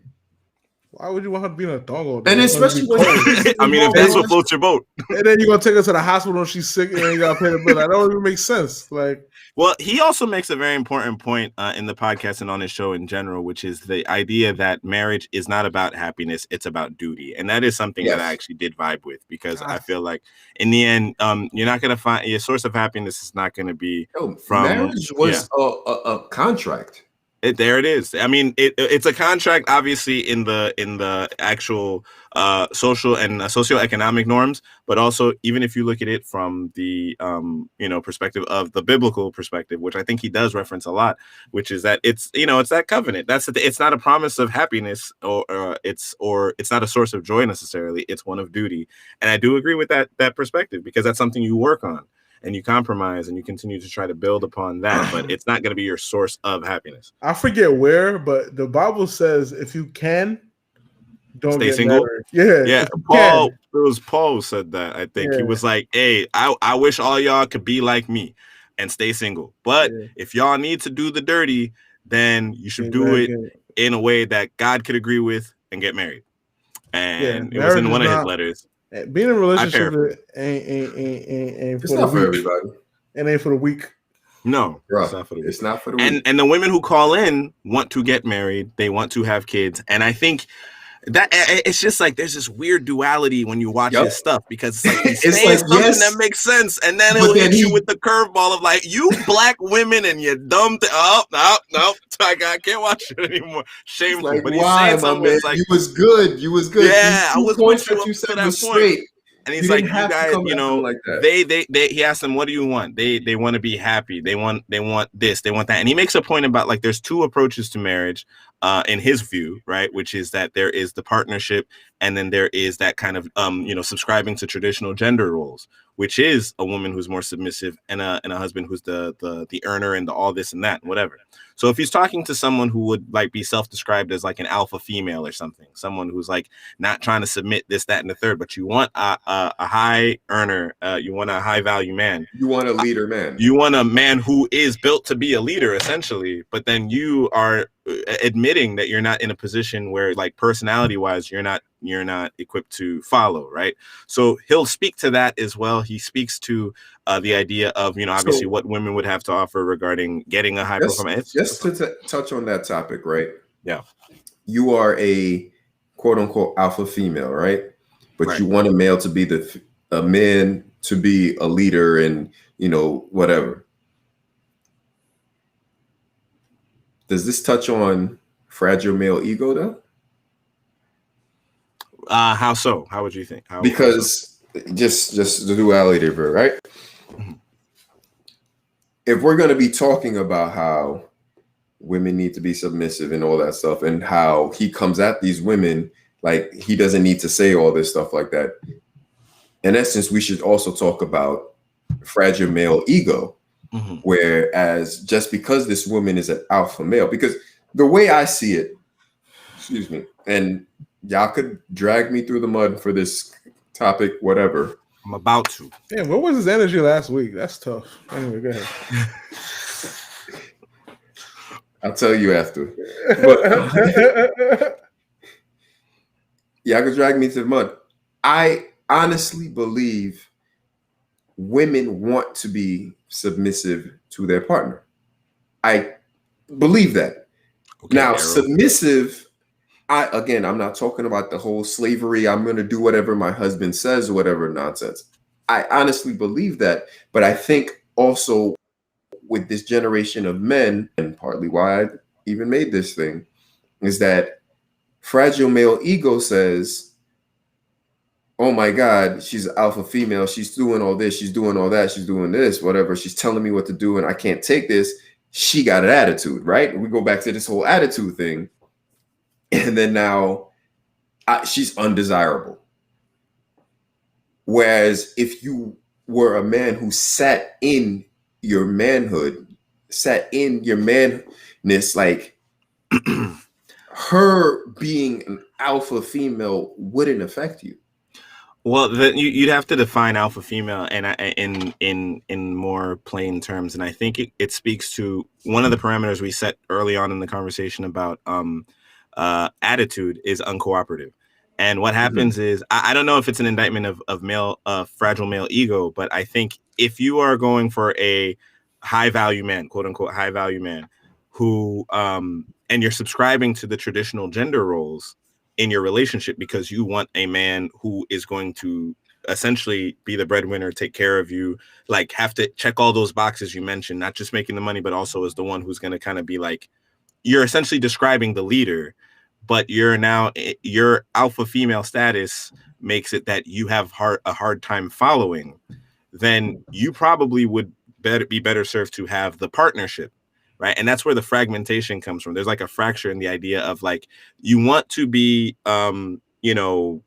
independent leadership level. And that's great. And that's awesome. But then how then are you describing somebody who would essentially be opting that leadership position, but you don't want a leader. So you want a partner, but you're also subscribing to traditional values of, well, my man has to lead me. But it's like, but you don't know how to follow. So maybe a partnership, but now you're looking at a partner as someone who's beneath you, because a partner doesn't have to make the same amount of money as you, because even back in the day, in the 60s, 70s, or whatever the case is, men and women, you had partnerships in marriage, and the woman didn't make nearly as much as the man or anything like that. But the partnership was in the household, and, they would do this X, Y, whatever thing and working together. Those are the two major viewpoints that he's looking at it from, where it's like, if you subscribe to traditional norms, then you have to fit the norm for a traditional wife in that scenario, which is not an alpha female. And that's, I think, a lot of his audience is having an issue with reconciling, because why can't I be super independent, but also have that he's saying it doesn't mesh. It doesn't mesh. It doesn't mesh. And I don't think it's necessarily fragile male ego if that man is looking for a traditional gender role kind of thing, except we are immediately associate that in this day and age with negativity, with abuse, with power structure, where men are telling women your place is in the kitchen, your place is with the kids, you need to submit to me, yada yada yada. And there's been a lot of that, and that's a big problem. That's why it's such a concern. But it's not inherently that, because if two people agree and the woman wants to be a housewife, she wants to take care of the kids, she doesn't want to work. He asks women, do you want to work to survive, like after you have kids? And they're like, no. So if you don't want to work and you want a high earner to take care of you, I remember that. How are you also, I think she said like, I want to give like 20% of the, or 25% of it or whatever. So yeah. He's like, so you want this man, he was like, I think she was going to school or something. She was like, so you have school loans. So pretty much what you're saying is that you want a man like, hey, let's get married. By the way, I have all these school loans and I'm only going to chip in 25%. So you got to take care of the mortgage, the bills, all that. And these are the kinds of conversations he ends up, discussing with people that's just like on both sides, they both sound crazy. The whole show sounds crazy, you know what I mean? And it's like people need to have a more practical look, because it's not saying something is wrong with you as a alpha female or you as whatever position that you choose to have in your relationship. It's just reconciling that position with what makes sense for the relationship you choose. You're choosing something that does not mix with what you are capable of even handling and what it is that you're capable of getting as well. And that's the part that makes it kind of crazy. I feel like the whole alpha male and alpha female thing. It's just it doesn't matter about the gender. It's about like alpha. If you just look at like a pack of wolves or lions or whatever, there's just an alpha. I mean, it's usually an alpha male, but usually that the lion, the lion is usually the alpha male lion or dog is usually the biggest, fastest dog, right? That can kill the most and bring the most food. The stronger one, yeah. Whatever the stronger one, right? If your girl or if the female or the husband or whoever is stronger in the relationship, they would be considered alpha, right? So what I want to say is, I feel like about the whole the fragile male ego, or for anybody that wants to be alpha. If you want to be alpha, you need to be bigger and stronger. If you don't want to be alpha, you need to find somebody that is bigger and stronger. Now, the key thing that I believe is that nobody should make themselves less for somebody else, right? Mm-hmm. If I'm not bigger and stronger, just because I'm a male doesn't mean I deserve to be alpha. You know what I'm saying? And it's whatever bigger and stronger means. I don't know what it means. Can I just chime in real quick? I'm sorry. Mm-hmm. I hate to be that guy. I'm not an anthropologist or anything like that. But with the lions, it is the female that does the hunting and gathering of the food. I was going to say that too. Okay. The primary objective of the lion at that point is more so procreation, and he's just like, he is bigger, obviously, and technically stronger. But when it comes to like and that just is a way of looking at kind of like the gender roles in general, like whether it's animals or with people, where it's like, are we saying that a breadwinner, the one who makes the most money, is the one the one to lead?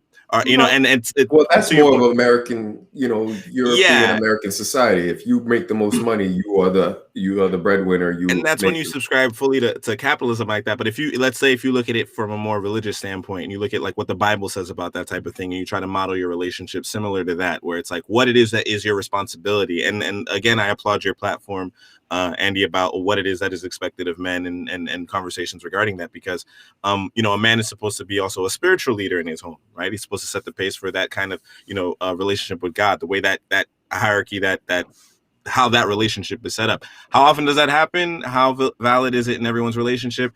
It doesn't happen as often as it should, but it's based on what you subscribe to, number one.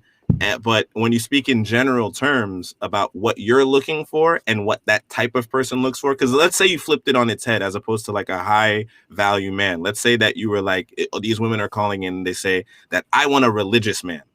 I want a man who is like through and through about the Bible, Christian, religious man. Okay. But you don't want to subscribe to submitting. Then you don't want that, right? Is that fair to say? Mm-hmm. Because if you want a man who subscribes to the Bible through and through, that part is included, right? Regarding relationships specifically. I'm not saying every single aspect, like, every part of Leviticus, but I'm saying at least when it comes to like a biblical relationship, if you say you want a biblical relationship, you're subscribing to that, right? So, and that's part of the conversation where there's a disconnect between, what you say you want because you've been conditioned to say that you want that, and what all your actions, your demeanor, your personality actually suggests that you want. Okay, so you see how you said that, they say that because that's what they've been conditioned to want? Right. What's really submitting? Let me argue, you know what I mean? Let me be with. Here we go. What is like the real, what do you guys really think submission means? Do you think it's really just your spouse serving you at every turn or doing whatever you say? Or I want to hear what you guys think. Submitting is because, all right, if we I guess we're going into the biblical way, right? So if we go in biblical, no, it doesn't have to be whatever you think. Yeah, I'm gonna go biblical because that kind of shaped my viewpoint of submission, right? Mm-hmm. Submitting has to do with it's a duality, right? It has to do with both partners. I submit to my partner submits to me, right? In the sense of I am an act of service to that person. Right. It has nothing to do with me being a slave or anything. But if I have this partner that I chose, that I'm choosing to live my life with, then I have to serve her. And in essence, she would have to serve me. Okay. Right. So both serve each other. Yeah, we serve each other. That's what submission is. At least in my view, right? It has nothing to do with because I think what submission gets confused as is because the man's a leader, only you submit to the man and that's it. You know, well, and I really want to know. I want to really know what you consider submitting. Right. Like an actual specific action, like what falls under that. So submitting would be to me a specific action. Let's see. Is it? Can I chime in? I'm unmarried, but I just want to chime in real quick. So we reference biblically the idea of women submitting, but we don't go further into the text that talks about it. When women, submit to their husbands, love your wives, right? So the idea of that relationship of loving your wife suggests that what she's submitting to, it's a trust relationship, right? So I'll give you an example of like situations that have happened in the past. And I would say that that's an example of submission where it's like when people are, when a husband is, demonstrates that there is a specific plan for their family, something that they believe would be the best move for their family, given their circumstances, would either if it's getting them out of poverty, getting them out of certain less than ideal situations, and it's going to require this move. The trust that would be required from his wife to go along with said plan is an example of submission. Because oftentimes you'll see that men will make these kinds of more risk assessment moves, where it's like it might seem uncertain, but you're submitting to what you trust in them, right? It might not necessarily look like a guarantee on an intellectual level. So it's not necessarily like, I got the job at this place, let's head on, even though it could be like that. But it could be something like there's this opportunity over here. It was easier to see this in back in the day where people didn't have the internet and, they're going on horse and buggy where it's like, hey, I heard that there's gold in California. But the idea is like it's that, and Rebecca agrees with me. She says trusting him. But let me ask you a question. Right. If you like in that example, right? Let's say the man is wants to make a move or whatever, and she has to trust. Does that mean that he doesn't confer or agree? Does that mean she doesn't have an input? Does that mean that they don't make the decision together? No, absolutely. Or does it only fall on him? But remember, submission is a choice. Right? She makes the choice to submit in that scenario where she makes the choice to trust him. And that is the conference where it's like he brings up, I'm just giving a scenario, but if he brings up, okay, there's this opportunity over here, and I think it's the best move for our family, and we should be moving here, or, I would like for us to move here. She, in that moment, can very easily say, nah, I don't think it's a good look. I'm comfortable here. I think we're safer here. This is where this is. If you have kids in the scenario, too, where it's like if she's saying, well, because obviously the nurturing aspect, which is like, OK, well, we have to prioritize the child. She can bring up concerns. What's the school district like over there? It would be their decision together at that point. Right. Yeah, I mean, that's what a relationship comes down to. Yeah. So that's also him submitting to her by heeding her counsel.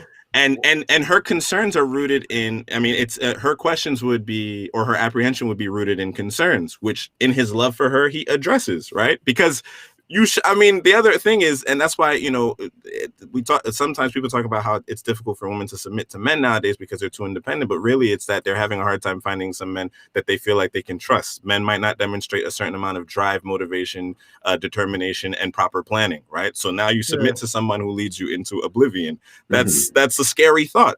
But imagine what a powerful thing that is to submit to someone that, and then for them to actually be able to provide with or make good on what it is that they are professing to you. So that's why it's both. It's submit and love. Like submit you to your husband. To clarify, and I want to just throw this out there too, because when both are submitting to each other, right? Yeah. Just for the sake of argument, let's not deem that as submission, because submission is one person to another, technically, right? Okay. So if both are submitting to another, then it's not submission. And if both are making the decision together, that means that's not an instance of submission, right? I feel like that's semantics, because that's like saying a tie is both people win or both people lose. That's going to be on perspective, because I do believe that two people submitting to each other, that's submission. But I that's me personally. I do. But believe it's not like one has. It's not. It's not one being an alpha or a leader. It's not what it is, leadership though, but it's not what we've been trained to think that is, because okay, Andy, you're in the military, right? Mm-hmm. Okay. So is the way your hierarchy works and the way leadership works, are you guys slaves to your commanding officers, or is there an amount of trust that you have to have in your commanding officers that makes it that you follow their commands with that? Is there not a building of there's trust? A level of trust that you have with your commanding officer, because you assume, right, that because they're in that position, that they've earned that position. Right. But now there are, which is a big problem in the military, where you have a lack of leadership, right? Because a lot of people just get there without having to prove themselves of why they're there. So, like, I'll speak about with my supervision, my leadership. I have utmost confidence in my leadership because they've shown me that, hey, I will get the job done. I have your best interests at heart, whatever. So if my leadership comes to me and we're like, hey, listen, we're working 12s today. Yeah, I might bitch and complain about it, but like, you know what? I know my leadership's going to have my back. And that's as a result of their demonstration of that. Their demonstration of that. The demonstration of husbands loving their wives is how you continue to build upon that trust. But in the end, it's however you might feel about the initial decision. Now you're in a position to submit to them, right? And then just how leadership works. Leadership is not about, you guys ever see those like kind of like it's supposed to be some sort of like inspirational or whatever things where it's like what a leader does versus what a boss does. And I think that's what we conflate the two things, where it's like a leader is down there with you, right? Yeah. A leader is pulling along. The boss is telling you to do X, Y, Z, and we conflate submission to just like following the boss, the slave driver, right? Yeah. And we hear leadership, we hear submission, and it just totally takes a turn to where it's like, oh, this guy's trying to tell me what to do. Let me tell you my honest opinion, right? Yeah. When you guys know, I used to be in a band. Like I was in a band with Andy, right? And you can say that I know that. Yeah. Oh, okay. That's what's up. You can say I was the leader of the band, all right? And you can say that they put their trust in me to be the leader or do whatever. Or even in any band, like any musical director is the leader, right? But the thing is that when you're specifically when you're in a band, you like if you're directing the musicians on where to go, not everybody has an input. You know what I'm saying? Right. Mm-hmm. They trust that whatever your input is going to bring the most out of them and the most out of the song or whatever. Right. To me, there's trust. Right. To me, that's a clear-cut leader. Right. Right. Mm-hmm. When I think about relationships, and especially when we talk a lot about submitting to each other, I don't really view it as one clear-cut lead, and I'm talking about maybe now, and I could be wrong. I'm just thinking about it out loud. I could be wrong, but I don't really think about it as just one clear-cut leader, because women specifically have way more education, knowledge, money than they did back then to make better decisions that they could have back then, and when they weren't as educated, working, have rights or whatever. You know what I'm saying? Like women have come a long way. I'm of the belief or of the thinking that maybe the submission has deteriorated because they can provide more input. And that's not to say that doesn't lead both to a better place. You know what I'm saying? Like if you marry a wife that's a lawyer and you want to buy a house, how can you say you're going to lead your family to another house when she has integral information about how to. I mean, maybe a lawyer is not a whatever, but you guys see what I'm saying, right? I get what you're saying. I get what you're saying, but now here's the thing, right? I'll bring it back to the military, right? My supervisor, my master sergeant, I'm a crew chief in the Air Force. I'm an aircraft mechanic. I am my job title is APG, all purpose general. So I have to know everything about that plane, right? My supervisor, his title when he was, I guess, in my position as a senior airman was hydraulics. All he needed to know was the hydraulic systems on the plane, right? So he is now leading a group of all. Sir, next day, you know what I mean? Sorry, go ahead. Yeah, I was watching. So he's now leading a group of all-purpose seven, boy. My boy, I got clap. That's 7. Yes, sir. Go ahead. Sorry, apologies. So he's now leading a group of crew chiefs as a hydraulics shop person. Okay. So he, in essence, doesn't know everything that we know, and that's all right because as a leader, he has now singled out the people that he needs to put in positions to help him lead that shop. Delegation. So now, as a leader, for me as a leader, doesn't mean that in that same scenario that you have, a man and his wife is the lawyer, just because his wife's the lawyer and probably has the more knowledge or whatever this and third, doesn't necessarily mean he can't lead. He just knows, okay, in this aspect, you go ahead and take the front. So yeah, in that aspect, he's not necessarily leader. Yeah, but he is the leader. He's still the leader. He's just empowering. That's still delegation, though. Because exactly, no, that's fair. Delegates. I agree. You know what I'm saying? A leader empowers others, and that goes to the point of what Bobby was saying about the boss and the leader. You see the leaders out there doing with it. Doesn't mean the leader's necessarily really doing it, but he could be empowering others and putting people in position to actually do the job. So, and it's the larger part of it is that, like, whose vision are you ultimately following and trusting that outline? And that really, because I think if I'm assuming correctly, I feel like you're having an issue with like who's the front person and who's like making the decisions. It's not an issue per se, right? But it's the word leader and submit, right? Right. And we see instances where it's clear cut. When it comes to relationship, it's not as clear cut, or it's more tricky, or it's way more big picture. Just like how he explained, because I agree. I mean, I was saying it because I wanted to argue, but that's that's it. Yeah. You know what I mean? But that's it. It's like the leader really has the big picture. The big picture. And the thing is that with men, when they think of leader, they think of their clear-cut leader, like their captain of the basketball team, their, the president of the United States, the person that's top, that's just telling everybody what to do. But and that's a misconception. Exactly, a leader is way more than that. It's like the big picture. And I believe that's what women want. I believe women are saying that they want men with vision and drive and ambition, because those things create an entire plan. They create an image. All the time where I say, we always call each other kings and queens and stuff like that, right? And you always like, I want my queen, or she wants her king and stuff like that. But if we take it to ancient Egypt, right? Hieroglyphics wise, the pharaoh, which is the king, right? In hieroglyphics, in order to spell pharaoh, you have to have the king, and in front of him is the queen, which really meant that the king sees his kingdom through the eyes of his queen. He cannot be a king without seeing that. So in essence, yes, he's the leader. He's the top dog, but he doesn't see that unless his queen is around him. You got that in chess too. The queen is the most powerful piece on the chessboard. But the game is about apprehending the king.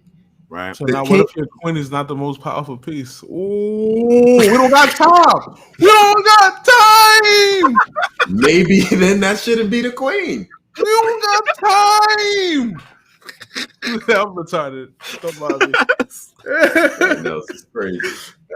So guys, honestly, great talk tonight. Yeah, a lot of gems were spilled. was dropped. Excuse me. Man. we gotta. I think that's the most significant point made tonight. I think she's not the most powerful piece. Yo, and hold on. Here we go. Do men look for the most powerful queen? Because maybe the options wouldn't be so much. Then we would be with the women like, we need to. But again, that goes back to what I actually said with the whole options thing. And what constitutes power? Because if in that situation, if you're still going to a woman with the capacity to be a submissive wife, right? Mm-hmm. Because Kevin Samuels makes the same point too. What men and women are looking for is fundamentally different as it pertains to what a high value man is, what a high value woman is, right? So if a high value, because I don't know how many guys are out there looking for women who make six figures, as if that is a determining factor for a relationship. Like, do you personally know any guys who are like, I need a girl who makes six figures because I need to be taken care of? I don't know if you've ever heard that before, if that's even commonplace for men speak, but some I'm sure do, but just statistically speaking, I'm sure it exists. Barely. On the other side, how many men have you heard who have spoken about, wanting someone who is more agreeable? They might not use the word submissive, but pretty much what they're describing sounds like somebody that is more or less on that side of the spectrum of a partner, someone who is going to, as Andy gave in his example, the idea that they will be able to, go along with the vision of leadership and be someone like the queen to the pharaoh who they can see through their eyes the kingdom. I think that is what a man would consider a high value woman. But is that woman an all powerful queen? But the all powerful, it's not necessarily like that. Are you equating power with monetary gain, monetary ability? No. Whatever it means to whoever the king is. Oh yeah. It goes to my point when I was just like, man, they just want women to be submissive and not be it goes to my point about like black women, because I don't believe when I said that no. See, you tried to. That's tough. You should have cut out that episode already. I didn't even do nothing to you the whole episode. That's tough. Yo. But when I was just saying how black men just don't want like an attitude, whatever, and how that's black women, whatever we were talking about before. But maybe I can't speak for men, but I believe, or at least for me, if I say I want a queen, I don't want somebody that's going to shut up and take whatever I give them, because she is not powerful enough for me. Because I'm powerful. You powerful and you powerful. You need the women to be just as lit as you.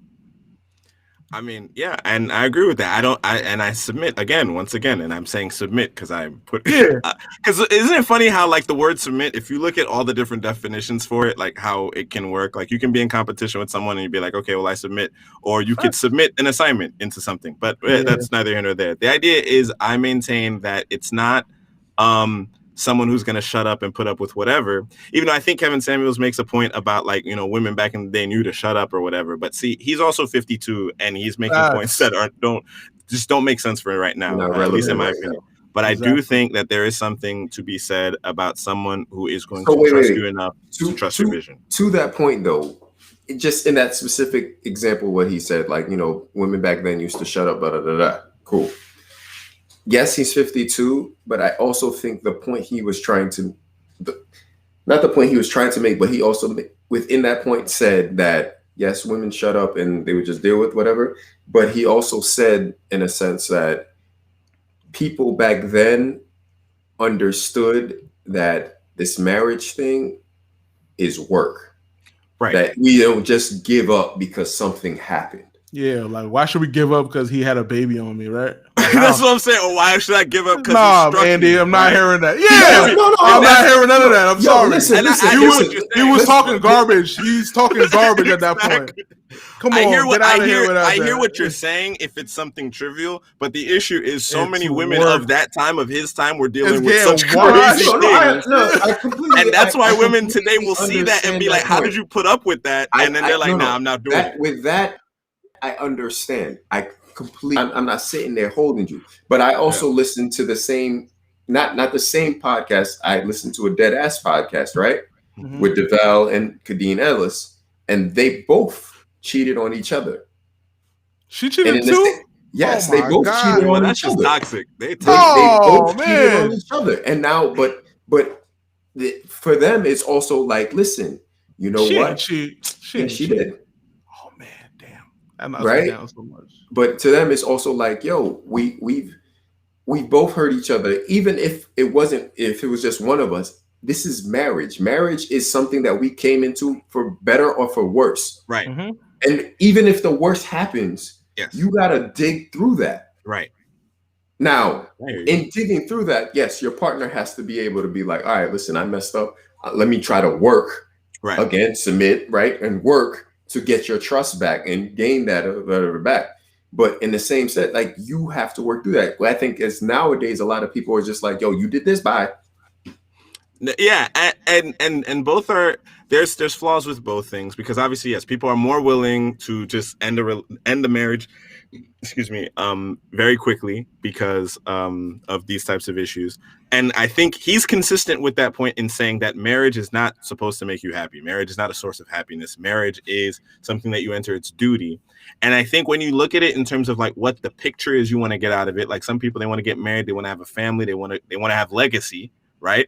Or when it was a transaction, when people would get married so that you can join kingdoms, it was something that had more of a substantive purpose outside of like bringing you joy. Because ironically, that being the association with it, it oftentimes brings people a lot of despair. But I think the other part of it is, that's a great point. There's instances where you have to deal with pretty much like, I guess it's a question of what it is that you're willing to put up with, because some people back in the day were putting up with stuff that's like, you know, to Whitnell's point, yeah, okay, they have a baby on me, they got a whole other family and whatever, and Kevin Samuels basically says that that's okay, not okay, but that's like, you got to put up with it because that's what they used to do. Yeah, marriage is work, right? And if anything happens, if anything dramatic like that happens, I'm sure the marriage was troubled before, right? Yeah. But back in the day, like he was saying, like he was specifically saying how they just put up with it is because they had no choice. They couldn't leave their husband. They didn't know what they were going to do. Because what else would they do? Exactly. Yeah. And that is BS. That's ridiculous. Like, he struck you, like he put hands on you. It's like, but marriage is work. Nah. And that's where he doesn't, he uses, you know, kind of exaggerated terms to drive his point home. But it's like, no, we're also too aware of how the world works. And that's just, bro. If you're in a relationship now, right, and my girl can get out and get her own place, then if I cheat and she don't want to take me back, she worked. She has every right now. She worked enough to do that and find somebody that's better than me. What needs to happen is we all need to hold ourselves to higher standards, because I think what's going on right now is also there's almost a celebration of cheat culture. There's almost this idea of like fidelity is a waste of time. People like, look at that, people cheating on each other, cheat back, whatever kind of thing. All the toxicity in relationships are so normalized. I think what's happening is we're not, instead of saying you got to put up with it because that's just what it is, let's try to hold ourselves to higher standards. It's tough, it's hard, but that's what I think, that's where the aspiration should really be going into. And this can be a proper person. And what I'm about to say is like a whole nother thing. But you also too, like another problem too, is the people that's getting cheated on and doing the cheating, they're with people that they didn't 1,000% want to be with in the first place. You know what I mean? Like they basically are settling. If you were with somebody that you 100% wanted to be with and you can't be without, and that person did one mistake, it's gonna be way harder for you to leave that person or that situation than than vice versa. And you have to think about how many people are just settling just to be married too. Yeah. You know what I mean? That's why, you know what I mean? I'm definitely of the mindset is like, if you're going to get married, you got to get married to the one. And if it's the one, you are going to work at it no matter what happens, man or woman. That is another conversation though, because I don't know if anyone here has read the 5 love languages, but I do think there's an aspect to learning how to properly love someone that you're in a relationship with, because the idea of meeting the one, because everybody, you're constantly growing as a person. So if you were the one when I met you, you can't also still be the one without work 5 years later or something like that, because now you have to grow with me, because people grow. That's how people grow apart. You met someone who you were madly in love with. It was very intense. This time next Tuesday, because I like that. I like that a lot. Well, yeah, I don't want to, because people are watching now. Maybe we save that for another time. I really enjoyed the conversation. That's tough. I like that. We'll say that for May. We'll save that for May. All right, that's the Patreon episode. You know what I'm saying? Just throw that out there. You know what I'm saying? Yo, Dre. I ain't Patreon level yet, but we're getting there. On your way, man. It's fun. Yes, sir. Yeah, this was great, guys. Though. I appreciate it. I appreciate you guys coming out. Of course, everybody in the chat. I didn't even get to say it, but smash that like button if you like this conversation. I see a couple of you guys did. Definitely share the conversation. Let me know if you guys want these guys back, man. It was a great conversation. For something that was actually only supposed to be an hour, because both of these guys said, yo, listen, I only have till 9 o'clock, but I really did. They kept it 100. They kept it going. I like arguing, so I'm a sucker. Me too. we haven't gotten to argue since Chase's last game. Right, exactly. You know what I mean? I'm a sucker for arguing. Fun. But yeah, definitely appreciate you guys for logging on, joining the chat. Appreciate you two for coming on. Till next time. Next Tuesday, we got another good one. Check out my Facebook page, Geek and Nerd Proportions. Yeah, definitely. I'll put it in the links in the bio. And we just hit 200K last week. So, you lit. Bobby out here doing big things. See, you talking about Bobby came in and had the studio. Bobby doing big things. Facts. I'm trying to get on Bobby level. Yo, I gotta have Witmon on my show at some point. Like I had Drew before, and still. Witmon, who's your favorite superhero? Spider-Man. Spider-Man? Okay. Yeah. Wow. We can argue that regardless. All right. Ooh, I got an argument. Ooh. Let's talk about how Superman is the trashiest thing ever in life. Ever. Yo, Superman can't fight. Can you close your show, please? My son can't fight. Yo, Bobby. Superman getting touched up by anybody that got powers. Close your show. He get touched by anybody that got powers. All right, go ahead. I'm not doing it. So, okay. Oh, man. You're coming on my show. You have to come on my show. This is egregious. This is outrageous. The gall.